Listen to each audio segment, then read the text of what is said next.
नमस्कार दोस्तों, स्वागत है आपका हमारे इस चैनल में। आइए रिच डैड पुअर डैड किताब का अध्याय 5 प्रारंभ करते हैं। मुझे याद है हमें स्कूल में रॉबिन हुड और उनके सुखी गिरोह की कहानी बताई गई थी। मेरे स्कूल टीचर का मानना था कि यह केविन कोस्नर की तरह के एक रोमांटिक हीरो की अद्भुत कहानी है जो अमीरों को लूटता था और गरीबों में बांट दिया करता था। मेरे अमीर डैडी की नज़र में रॉबिन हुड हीरो नहीं था, वे उसे बदमाश मानते थे। रॉबिन हुड को गुजरे हुए तो लंबा समय गुजर चुका है, परंतु उसके अनुयायी आज भी जिंदा हैं। कितनी बार मैंने लोगों को यह कहते हुए सुना है, इसके लिए अमीर लोग पैसे क्यों नहीं देते, या अमीरों को और ज्यादा टैक्स देना चाहिए और उसे गरीबों में बांट देना चाहिए। रॉबिन हुड का यह विचार कि अमीरों से लेकर गरीबों में बांट दिया जाए, गरीब और मध्य वर्ग के लोगों के लिए सर्वाधिक कष्ट का कारण है। इसी रॉबिन हुड आदर्श के कारण मध्य वर्ग पर टैक्स का इतना भारी बोझ लदा हुआ है। सच्चाई तो यह है कि अमीरों पर टैक्स लगता ही नहीं है। गरीबों की भलाई के लिए जो पैसा लगता है वह मध्य वर्ग से आता है, खासकर शिक्षित और ऊंची आमदनी वाले मध्य वर्ग से। टैक्स के बारे में पूरी तरह से समझने के लिए हमें इसकी ऐतिहासिक पृष्ठभूमि को समझने की जरूरत है। हमें टैक्स के इतिहास को जानने की जरूरत है। हालांकि मेरे पढ़े लिखे डैडी शिक्षा के इतिहास पर कमाल का ज्ञान रखते थे, परंतु मेरे अमीर डैडी टैक्स के इतिहास के विशेषज्ञ थे। अमीर डैडी ने माइक और मुझे यह समझाया कि इंग्लैंड और अमेरिका में पहले कोई टैक्स नहीं लगते थे। कभी कभार युद्ध का खर्च जुटाने के लिए कुछ समय के लिए टैक्स जरूर लगा करते थे। राजा या राष्ट्रपति मुंह से कह भर दिया करता था और हर आदमी उसकी कही बात मानकर अपना सहयोग देता था। ब्रिटेन में 1799 से 1816 के बीच नेपोलियन से युद्ध के समय टैक्स लगाया गया था और अमेरिका में 1861 से 1865 के बीच हुए सिविल वार के खर्च को जुटाने के लिए टैक्स लगाया गया था। 1874 में इंग्लैंड ने इनकम टैक्स को अपने नागरिकों पर अस्थायी रूप से लागू कर दिया। 1913 में संविधान के 16वें संशोधन में अमेरिका में भी आयकर अस्थायी रूप से लागू हो गया। एक समय था जब अमेरिका में लोग टैक्स विरोधी हुआ करते थे। चाय पर बहुत ज्यादा टैक्स लगने के कारण ही बोस्टन हार्बर पर प्रसिद्ध टी पार्टी की घटना हुई थी, जिससे क्रांतिकारी युद्ध को ताकत मिली थी। इंग्लैंड और अमेरिका दोनों को ही नियमित इनकम टैक्स के विचार को जनता के गले उतारने में लगभग 50 साल का समय लगा। इन ऐतिहासिक तिथियों से हमें यह पता नहीं चल पाता है कि दोनों ही मामलों में टैक्स शुरू में केवल अमीरों पर लगाए गए थे। अमीर डैडी चाहते थे कि माइक और मैं इस बात को कभी नहीं भूलें। उन्होंने स्पष्ट किया कि टैक्स का विचार लोकप्रिय बना और उसे ज्यादातर लोगों ने सिर्फ इसलिए माना क्योंकि उन्हें यह बताया गया कि टैक्स अमीरों को सजा देने का और मध्य वर्ग तथा गरीबों को मदद करने का साधन है। इसी कारण जनता ने टैक्स कानून के समर्थन में वोट दिए और यह वैधानिक बन गया। हालांकि इसका मकसद अमीरों को दंड देना है, परंतु दरअसल यह उन्हीं लोगों को दंड देता है जिन्होंने इसका समर्थन किया था, यानी गरीब लोग और मध्य वर्ग। एक बार सरकार ने पैसे का स्वाद चख लिया तो उसकी भूख बढ़ती गई। अमीर डैडी ने कहा, तुम्हारे डैडी और मैं पूरी तरह विरोध में हैं। वह एक सरकारी ब्यूरोक्रेट्स हैं और मैं एक पूंजीपति हूं। हमें विपरीत व्यवहार के कारण पैसे मिलते हैं और हमारी सफलता अलग अलग मानदंडों पर तौली जाती है। उन्हें पैसा खर्च करने और लोगों को काम देने के लिए पैसे दिए जाते हैं। वे जितना ज्यादा खर्च करते हैं और जितने ज्यादा लोगों को काम पर रखते हैं, उनका संगठन उतना ही बड़ा होता जाता है। सरकार में जितना बड़ा उनका संगठन होता है, उतना ही ज्यादा सम्मान उन्हें दिया जाता है। दूसरी तरफ मेरे संगठन में मैं जितने कम लोगों को रखूं और जितना कम पैसा खर्च करूं, मेरे निवेशक मेरा उतना ही ज्यादा सम्मान करते हैं। इसलिए मैं सरकारी आदमियों को पसंद नहीं करता हूं। उनके लक्ष्य बिजनेस के ज्यादातर लोगों से हटकर होते हैं। जैसे जैसे सरकार के कर्मचारी बढ़ते हैं, उन्हें तनख्वाह देने के लिए उतनी ही ज्यादा टैक्स की जरूरत होती है।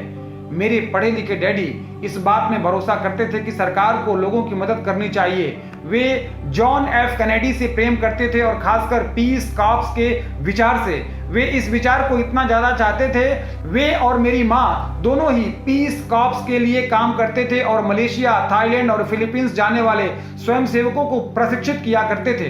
वे हमेशा अतिरिक्त अनुदानों और बजट में बढ़ोतरी की कोशिश करते थे ताकि वे ज्यादा लोगों को भर्ती कर सकें। ऐसा वे शिक्षा विभाग की अपनी नौकरी में भी करते थे और पीस कॉर्प्स में भी यह उनका काम था। जब मैं 10 साल का था तब से मैं अपने अमीर डैडी से यह सुनता आया हूँ कि सरकारी कर्मचारी आलसी चोरों का गिरोह है, और मैं गरीब डैडी से यह सुनता रहा हूँ कि अमीर लोग लालची और बदमाश होते हैं जिनसे सरकार को ज्यादा टैक्स लेना चाहिए।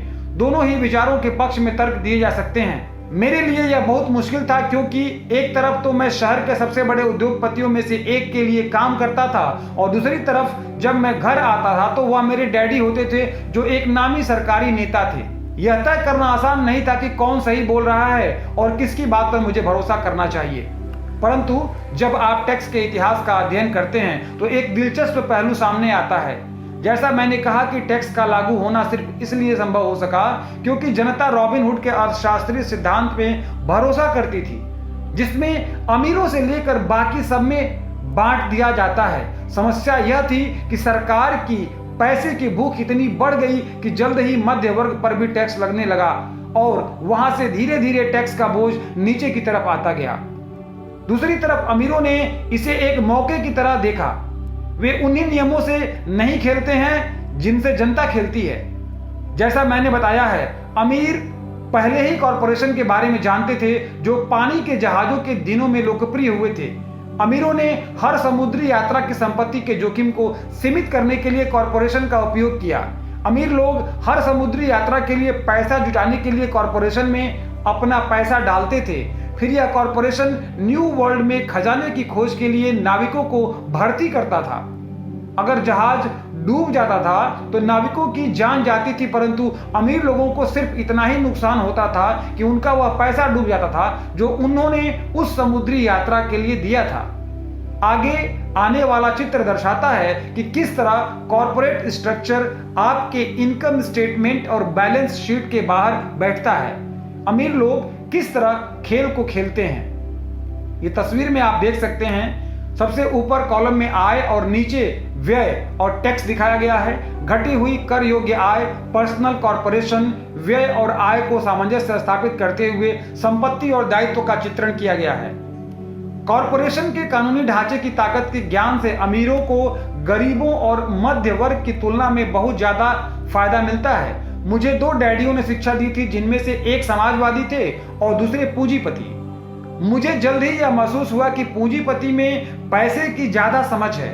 मुझे ऐसा लगा कि पैसे की नासमझी के कारण समाजवादी आखिरकार खुद को ही सजा देते हैं। अमीरों से वसूलो का नारा लगाने वाली भीड़ चाहे जितना जोर से चिल्ला ले, अमीर लोग उनसे जीतने का रास्ता हमेशा ढूंढ निकालते हैं। इसी कारण टैक्स आखिरकार मध्य वर्ग पर लगे। अमीरों ने बुद्धिजीवियों को अपने बुद्धि से हरा दिया, सिर्फ इस कारण क्योंकि वे पैसे की ताकत को जानते थे और यह विषय स्कूलों में नहीं पढ़ाया जाता। अमीर लोगों ने बुद्धिजीवियों को किस तरह हराया। एक बार अमीरों से वसूलों का कानून पारित हुआ तो सरकार की तिजोरी में पैसा आने लगा। पहले तो लोग इस बात से खुश हुए। यह पैसा सरकारी कर्मचारियों और अमीरों को दिया जाने लगा। सरकारी कर्मचारियों के पास यह पैसा नौकरियों और पेंशनों के रूप में गया। अमीरों के पास यह पैसा उनकी फैक्ट्रियों के जरिए मिले सरकारी कॉन्ट्रैक्ट्स से आया। सरकार के पास ढेर सारे पैसे थे, परंतु उस पैसे के मैनेजमेंट की समस्या थी। उसमें कोई रिसर्कुलेशन नहीं था। दूसरे शब्दों में, सरकारी नीति में अगर आप एक सरकारी ब्यूरोक्रेट्स हैं तो आप पैसा बचाना पसंद नहीं करते। अगर आप अपने लिए आवंटित फंड को खर्च नहीं कर पाते हैं तो आपको अगले बजट में उतनी राशि नहीं मिलेगी और निश्चित रूप से आपको योग्य तो माना ही नहीं जाएगा। दूसरी तरफ बिजनेस में पैसे बचाने के लिए इनाम मिलता है और ऐसा करने पर आपको काबिल माना जाता है। जब बढ़ते हुए सरकारी खर्चे का यह चक्र चलता रहा तो पैसे की मांग बढ़ी और अमीरों से टैक्स वसूलों के विचार में अब कम अमीर लोगों को भी शामिल कर लिया गया और इस तरह सरकार इतनी नीचे आ गई कि वे गरीब और मध्य वर्गीय लोगों से भी टैक्स वसूलना प्रारंभ कर दी जिन्होंने इसके लिए वोट दिए थे। सच्चे पूंजीपतियों ने बचने का तरीका खोजने के लिए अपनी पैसे की समझ का प्रयोग किया। वे कॉरपोरेशन की सुरक्षा में चले गए। कॉरपोरेशन अमीर लोगों को सुरक्षा देता है, परंतु कई लोग जिन्होंने कभी कॉरपोरेशन नहीं बनाया या नहीं जानते कि कॉरपोरेशन जैसी कोई चीज होती है। कॉरपोरेशन केवल एक फाइल का फोल्डर होता है जिसमें कुछ कानूनी दस्तावेज लगे होते हैं और जो राज्य सरकार की एजेंसी में दर्ज होकर किसी वकील के ऑफिस में रखा होता है।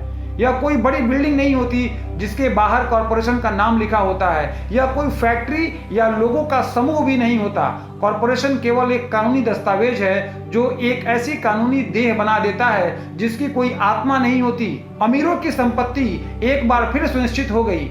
एक बार फिर कॉरपोरेशंस का प्रयोग लोकप्रिय हो गया। यह अस्थायी इनकम टैक्स कानूनों के पारित होने के बाद हुआ, क्योंकि कॉरपोरेशन के लिए इनकम टैक्स की दर व्यक्तिगत इनकम टैक्स की दर से कम थी। इसके अलावा जैसा पहले बताया जा चुका है, कॉरपोरेशन द्वारा कुछ खर्च टैक्स चुकाने से पहले किए जा सकते हैं। अमीरों और गरीबों के बीच यह लड़ाई सदियों से चली आ रही है। अमीरों से वसूलों का नारा लगाने वाली भीड़ अमीरों के हमेशा खिलाफ रही है। यह लड़ाई तब छिड़ती है जब कानून बनते हैं और यह लड़ाई अनंत काल तक चलती रहेगी।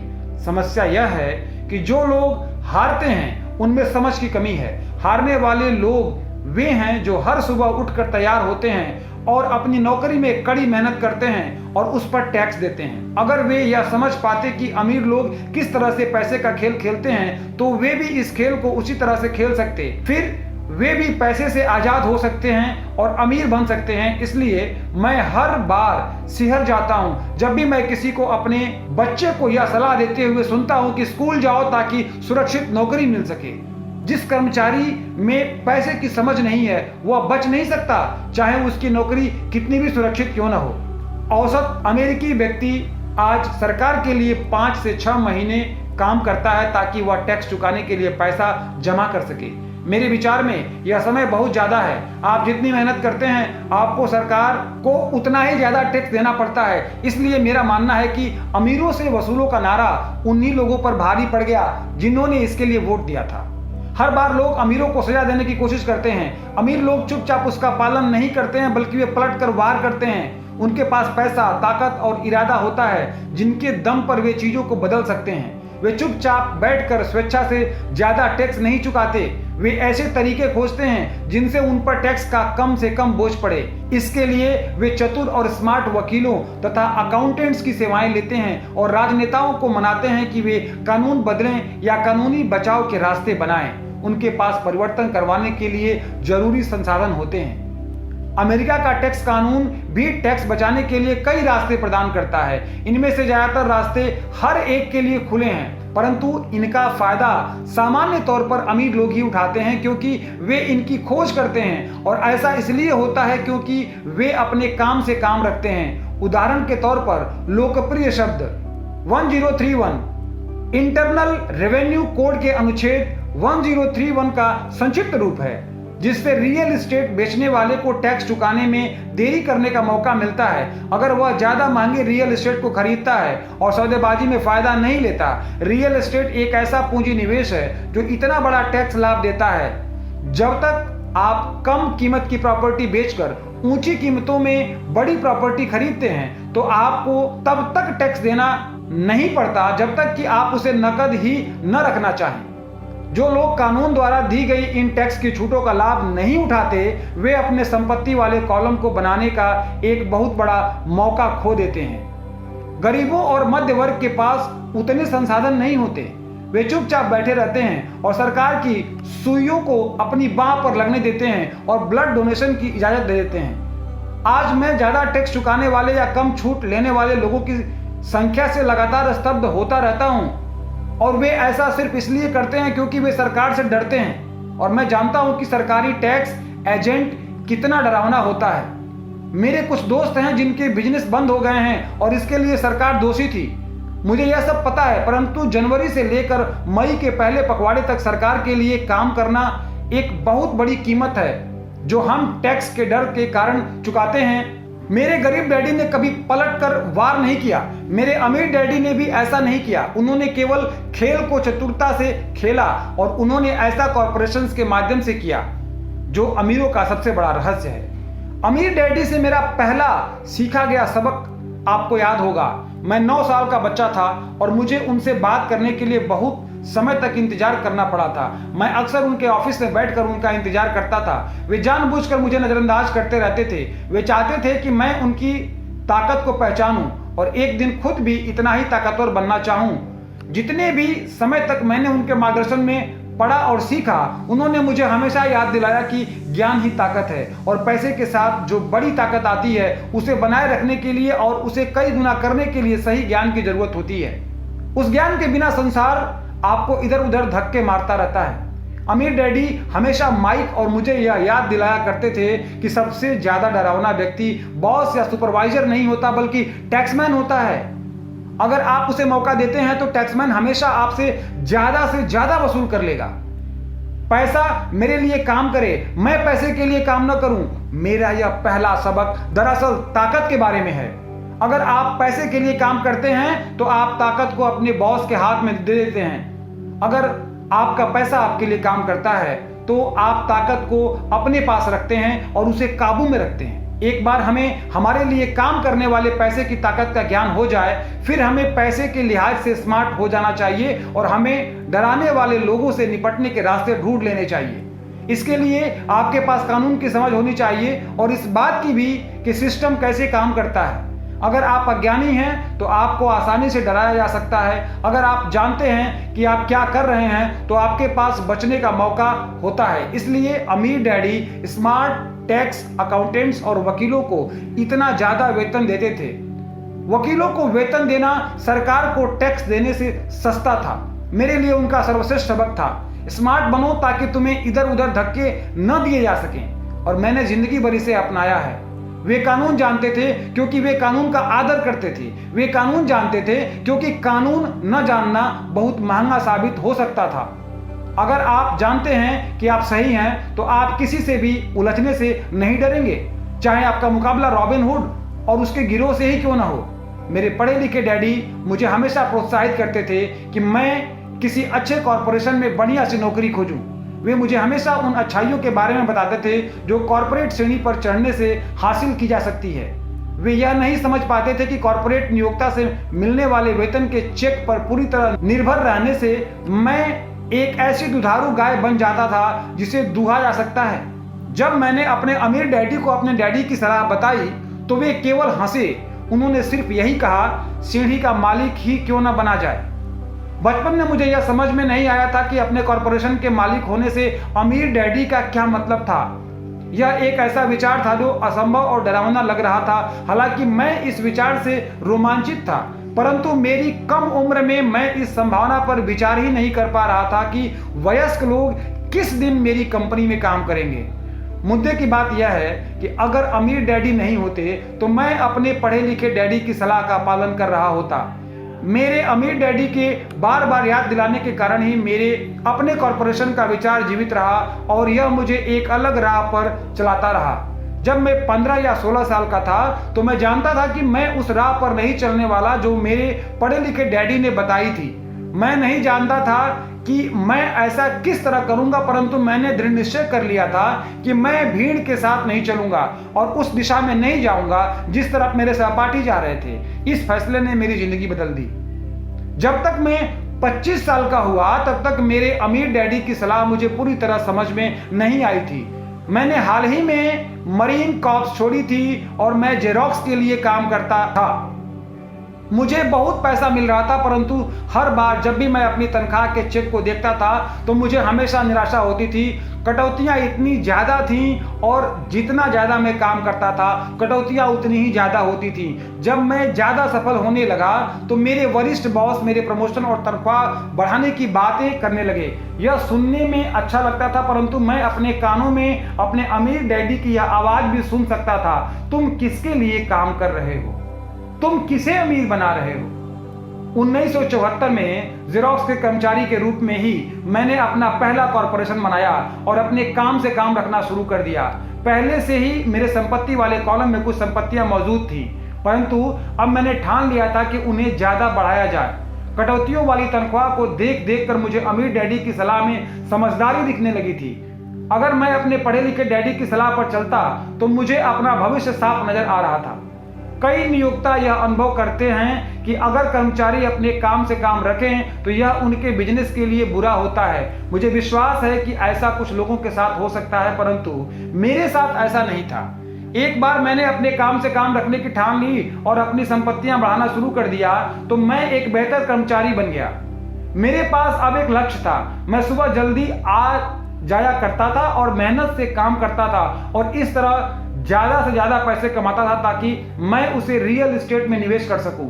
हवाई के उस समय कीमतें तेजी से बढ़ रही थी और वहां किस्मत चमकाई जा सकती थी।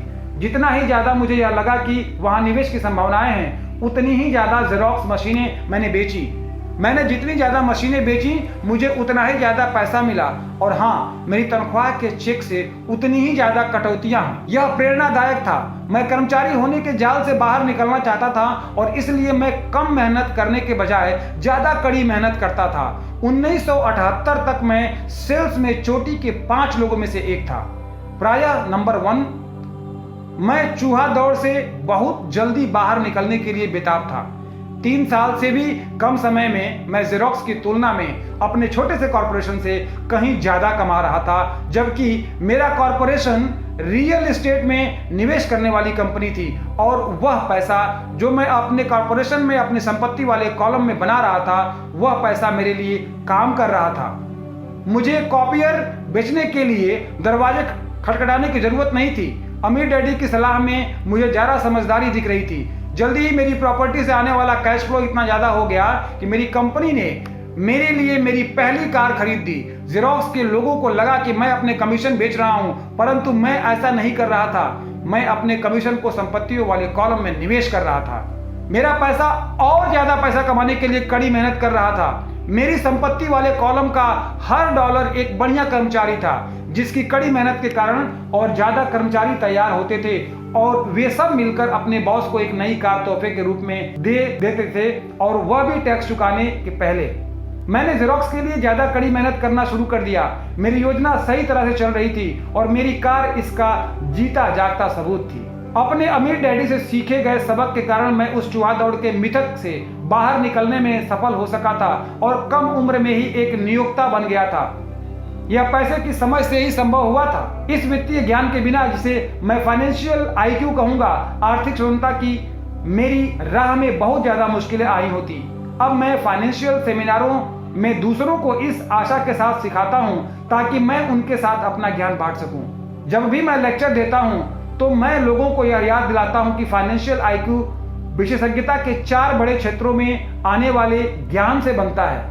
नंबर 1 है अकाउंटिंग, जिसे मैं फाइनेंशियल साक्षरता कहता हूं। अगर आप साम्राज्य बनाना चाहते हैं तो यह बहुत महत्वपूर्ण दक्षता है।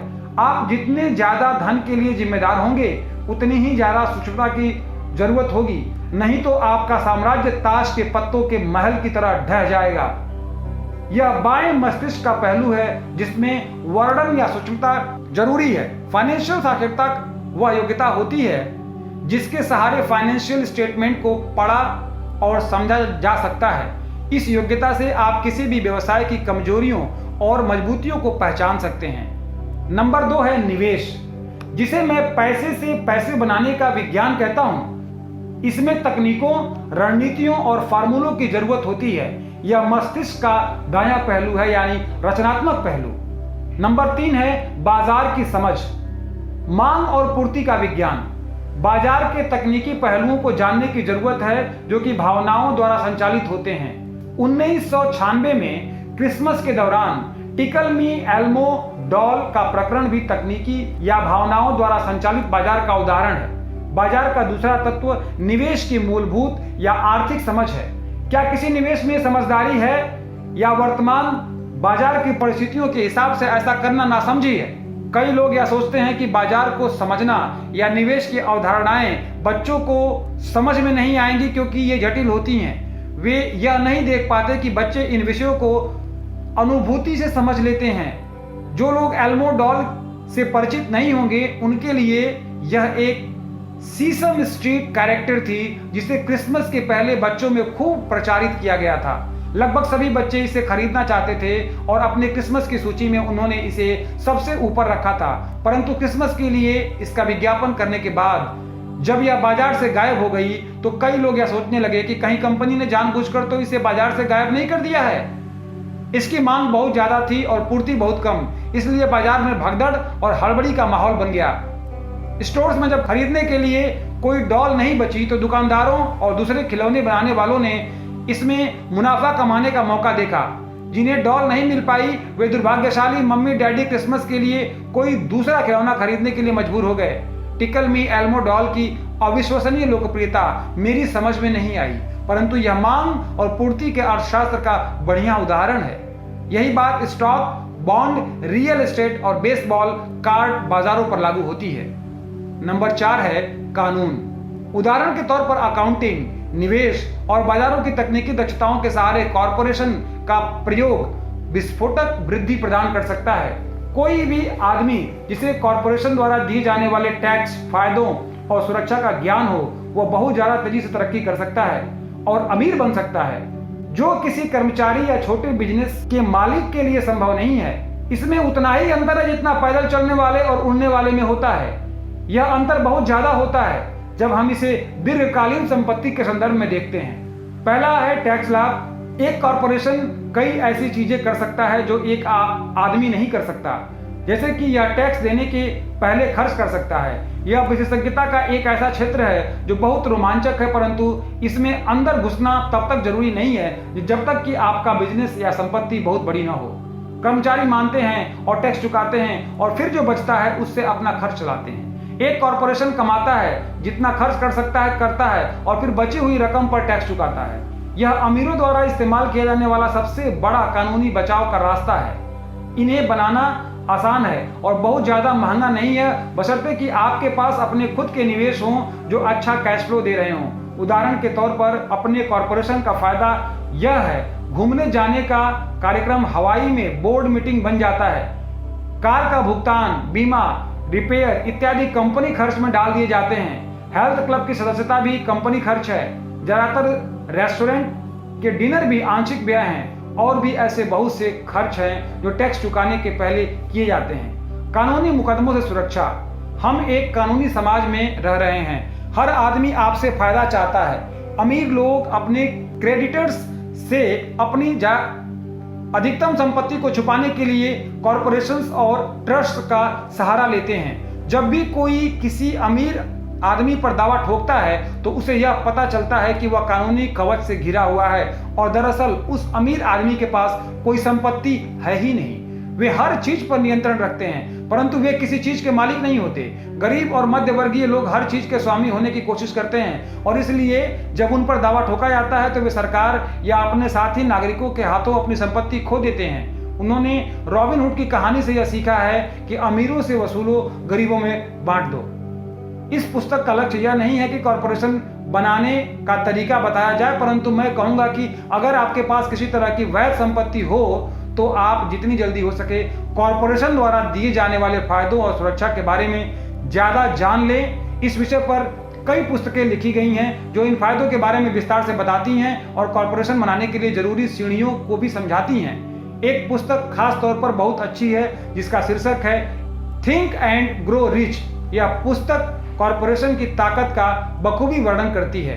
फाइनेंशियल आईक्यू दरअसल कई कुशलताओं और गुणों का मेल है।